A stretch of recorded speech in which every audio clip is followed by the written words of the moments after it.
The episode with Elijah and Jezebel baffles me. If you can give me some clarity, I would very much appreciate it. These are my questions. How did Jezebel dare to threaten Elijah, who had just become a great hero throughout Israel? He's performed all these miracles. He's challenged the prophets of Baal. He's demonstrated he has power. How did Jezebel dare to threaten Elijah, who had just become a great hero throughout Israel? And if she intended to kill him, why give him warning? If Elijah could perform these miracles, why did he take her threat seriously? And if he feared for his life, why did he ask Yah to let him die? Thank you for your question, madam. You are actually right.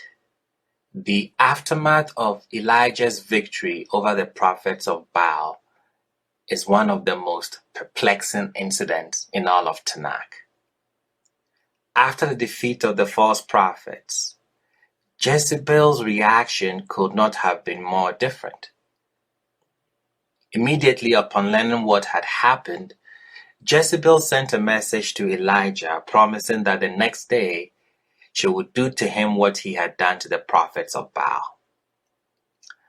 Astonishingly, mere hours after he had brought down fire from the heavens and struck down the priesthood of Baal, Elijah reacted to Jezebel's threat by fleeing into the desert and asking Yah to end his life.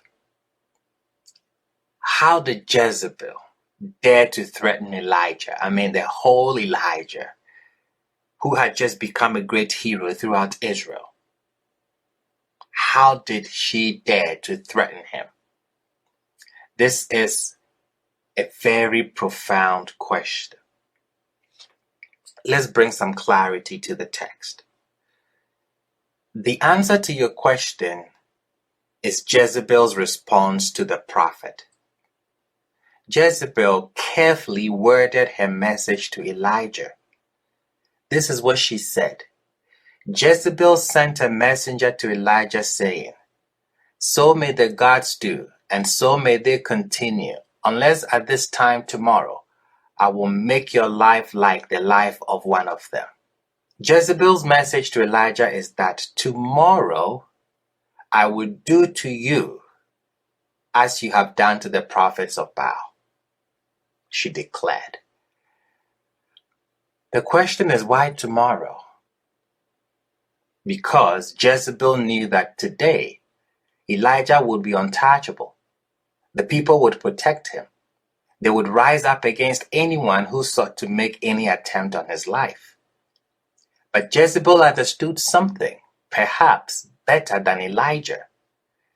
And what she understood was that memories are short, and that tomorrow, by which she meant sometime very soon, not just the next day, sometime very soon, the people would begin to slip back into their old habits, and no one would care about the prophet who had deprived the people of the convenience and the comfort of their idols.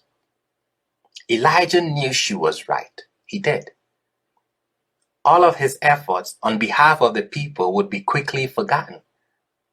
Unable to bear the burden of leadership any longer, Elijah fled into the desert and asked Yah to take his life. You see, Elijah had zeal, but you cannot use zeal to turn the hearts of people. I would repeat that because it's important. Elijah had zeal, but you cannot use zeal to turn the hearts of people. You cannot use miracles either to turn the hearts of people. Remember what happened in Egypt. They saw the greatest miracles in Egypt, and yet they said when they met crises, when they had forgotten. Like I said, memories are short. So when they forgot the miracles, they wanted to go back to Egypt. They forgot easily.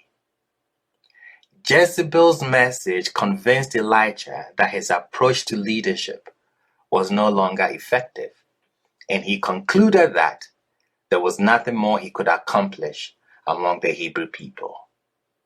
Look at his own words. And he said, I have been zealous for Yah, the Elohim of hosts, for the children of Israel has forsaken your covenant. Elijah was zealous, zeal. But no, sir. Yah decided to teach Elijah a lesson that we all need to adopt. And he said, go out and stand in the mountain before Yah. Behold, Yah passes, and a great and strong wind, splitting mountains and shattering boulders before Yah. But Yah was not in the wind. And after the wind, an earthquake. Not in the earthquake was Yah. After the earthquake, fire. Not in the fire was Yah. And after the fire, a still small sound. And as Elijah heard, he wrapped his face in his mantle. And he went out and stood at the entrance to the cave. And behold, a voice came to him and said, what are you doing here, Elijah? Elijah witnessed a series of violent natural phenomena. Yah showed him a windstorm that split rock and shattered stone. After the wind came, an earthquake, and after the earthquake, a firestorm. Each represented a different form of divine retribution. But in none of these could Elijah sense the presence of Yah. Only then, in the still small sound that followed, that Elijah perceived Yah's presence.